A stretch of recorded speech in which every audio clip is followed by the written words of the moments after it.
और चाइना गए हो, चाइना में कैसा रहा आपका एक्सपीरियंस? चाइना यार नेक्स्ट लेवल जगह है भाई। मैंने एक वीडियो डाला, लाइक उसमें मैंने ऐसा बोल दिया कि चाइना जो है इंडिया से 100 साल आगे है, ऐसा कुछ करके लोग काफ़ी ऑफेंड भी हो गए इसमें। लेकिन काफ़ी अच्छी चीज़ ये थी कि बहुत सारे लोगों ने उस चीज़ को समझा भी, ऐसा क्यों है। अब आप देखो इंडिया के अंदर, लाइक हम बताऊँ आपको बहुत इंटरेस्टिंग, तो क्या हुआ कि मैं वहाँ पे चाइना और नॉर्थ कोरिया के बॉर्डर पे एक सिटी पड़ती है डेंडोंग करके, चाइना की साइड पड़ती है, वहाँ पे मैं घूम रहा था और बीच में रिवर है, एक साइड नॉर्थ कोरिया एक साइड चाइना। तो उस रिवर के बीच में ना ऐसे क्रूज चलती है, तो वो आपको ना दिखा, तो मैं ऐसी वीडियो बना रहा था, वहाँ पे देख रहा था, तो एक बंदा मेरे पास आया, उसने मतलब अच्छा सा मतलब चाइनीज़ लड़का था, उसने बातचीत करी, तो थोड़ी दोस्ती यारी सी हो गई मेरी उससे। वो इंग्लिश बोल रहा था प्रॉपर या? हाँ वो इंग्लिश जानता था, वो किसी सॉफ्टवेयर कंपनी में काम करता था, तो उसके दोस्त थे। तो उसने बोला कि भाई एक काम कर यार, तू चल मेरे घर पे डिनर विनर करते हैं, ऐसा कुछ करके। मैंने कहा अच्छा चल ठीक है, शाम को भाई खाना वाना खाने क्रूज़ के बाद। अब उसके घर पे गए, उसकी दादी बैठी हुई थी वहाँ पे। उसकी दादी ने पूछा कि भाई आपको हमारा देश कैसा लगा, वो सब ट्रांसलेट कर करके वो उसके थ्रू पूछ रहे थे। तो मैंने कहा आपका देश बहुत बढ़िया है, इतनी तरक्की कर ली, ये कर लिया वो कर लिया। तो उसकी दादी कहती है तुम्हें नहीं पता हमारे चाइना में एक टाइम पे क्या हो। अब वहाँ से लेके आज की जर्नी देखो आप, चाइना कहाँ से कहाँ पहुँच गया है। अब यूपीआई है हमारा इंडिया में, इतना पॉपुलर है, हमने इतना अच्छा काम किया, लाइक मोदी जी ने बढ़िया काम किया, पूरा उसको मार्केट भी हमने किया पूरे वर्ल्ड में। आई थिंक पेरिस में आप उसकी टिकट भी खरीद सकते हो, आईफिल टावर की टिकट यूपीआई से थ्रू। तो अब वो यूपीआई हमारे यहाँ चल रहा है, वहाँ पे पता क्या चल गया है, पाम पे आ गया। हाँ पाम से। आप सोचो, मतलब वो पाम से पे कर रहे हैं वहाँ पे। आपकी दुनिया की फर्स्ट मैगलेव ट्रेन पता है ना आपको? Maglev train? हवा मैगलेव ट्रेन। अब आप बुलेट ट्रेन जो होती है वो तो फास्ट चलती है, हमें पता है। मैगलेव ट्रेन क्या होती है, वो इलेक्ट्रोमैग्नेटिक फील्ड के थ्रू चलती है। जो आपका पटरी होती है और ट्रेन होती है उसके बीच में डिस्टेंस होता है, मतलब वो हवा में चल रही होती है मैग्नेट। तो वो शंघाई के अंदर वो लाइक 35-40 किलोमीटर का एक ट्रैक है, वो केवल इकलौती ऑपरेशनल मैगलेव ट्रेन, ठीक है, वो है वहाँ पे।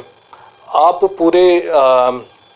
पूरे दुनिया का 2/3 बुलेट ट्रेन का जो रूट है, मतलब ट्रैक है, वो चाइना के अंदर है। 45,000 किलोमीटर से ज़्यादा की बुलेट ट्रेन चलती है, मतलब ट्रैक इतने लंबे हैं वहाँ पे, आप सोच के देखो। तो वो कहाँ से कहाँ पहुँचा है, उनका इंफ्रास्ट्रक्चर देखो। अब हम न्यूयॉर्क की बात करते हैं क्योंकि भाई पॉपुलर है, अमेरिका की सिटी है भाई। वहाँ की एक सिटी है चॉन्चिंग, वहाँ पे न्यूयॉर्क से ज़्यादा स्काईस्क्रेपर्स हैं, लेकिन आपने नाम भी नहीं सुना होगा उसका। वहाँ पे ऐसी भी तो बिल्डिंग्स है चाइना में कि भाई आप 28 फ्लोर पे हो पर वो ग्राउंड फ्लोर लग रहा है कि आप ग्राउंड पे हो, ऐसा भी है। बिल्कुल आपने सही बोला।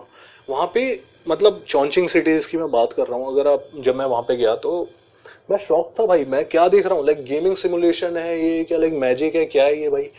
आप सड़क पे चल रहे होते हो और आप ऐसे जैसे एक बड़ा सा स्क्वायर दिखाई दिया, जैसे स्क्वायर नहीं होता बीच में, वहाँ पे दुकानें हैं, सब मंदिर हैं वहाँ पे। उधर गया, उधर तो इधर से तो इधर सड़क है, इधर गए, इधर फ्लोर है, इधर गए और नीचे जहाँ का तो पता लगा लाइक 22nd फ्लोर पे हैं इस समय हम लोग।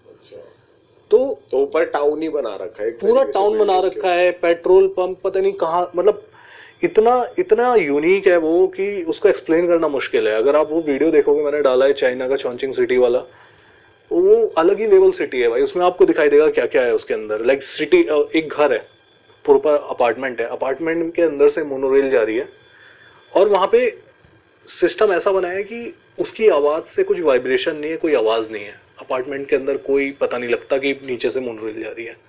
लोग ऐसे ही जी रहे हैं वहाँ पे।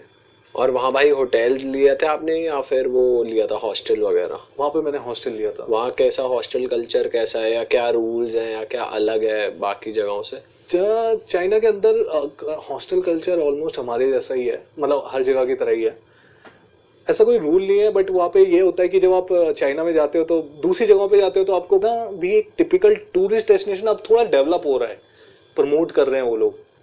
हम लोग भी जैसे जाके दिखाते हैं तो लोग देखते हैं तो लोग और ज़्यादा एक्साइटेड हो जाते हैं देखने के लिए चाइना को। तो अभी थोड़ा हो रहा है लेकिन अभी भी कम है, टूरिस्ट अट्रैक्शन कम है उधर। नहीं टूरिस्ट अट्रैक्शन बहुत है, नहीं मतलब टूरिस्ट कम जाना पसंद कर रहे हैं, या क्योंकि लैंग्वेज बैरियर है, या language barrier one of the thing. कुछ उनका अपना है, गूगल नहीं चलता, इंस्टाग्राम नहीं चलता है, खाने की भी मेन दिक्कत है वहाँ पे।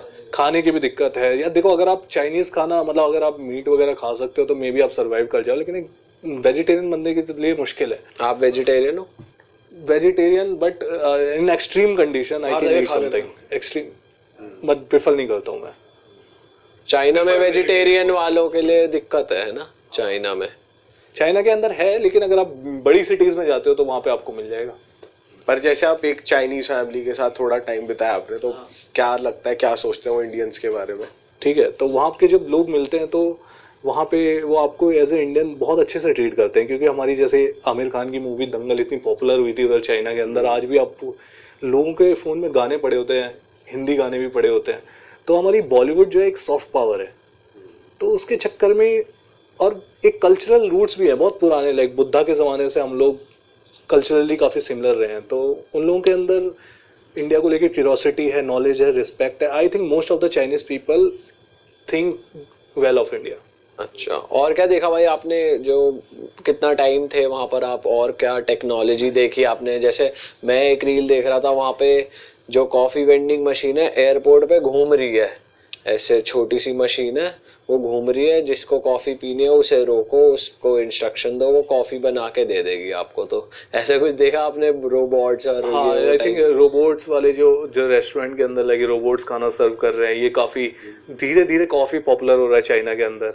और चाइना के अंदर एक बहुत ही यूनिक चीज़ देखी मैंने, मैंने देखा एक डॉर्फ विलेज। अच्छा, ये क्या सीन था भाई? भाई डॉर्फ विलेज है कि वहाँ पे ना जो कम हाइट वाले जो थोड़े से लोग होते हैं, उन लोगों के लिए ना उन लोगों ने एक अलग विलेज बना दिया भाई।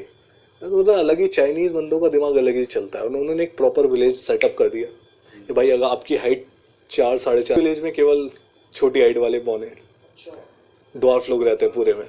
और वो लोग क्या करते हैं, उनके घर भी उनके हिसाब से बनते हैं, छोटे छोटे घर हैं। छोटे छोटे घर हैं। सिंक जो है जैसे आपकी यहाँ पे आती है तो उनकी यहाँ पे, वहीं पे उनकी दुकानें भी हैं। कोई कॉफ़ी बेच रहा है, कोई चाय बेच रहा है, कुछ भी कर रहा है, वहाँ पे परफॉर्म करते हैं वो लोग। वहाँ पे एक अम्यूजमेंट पार्क टाइप भी बना दिया वहाँ पे।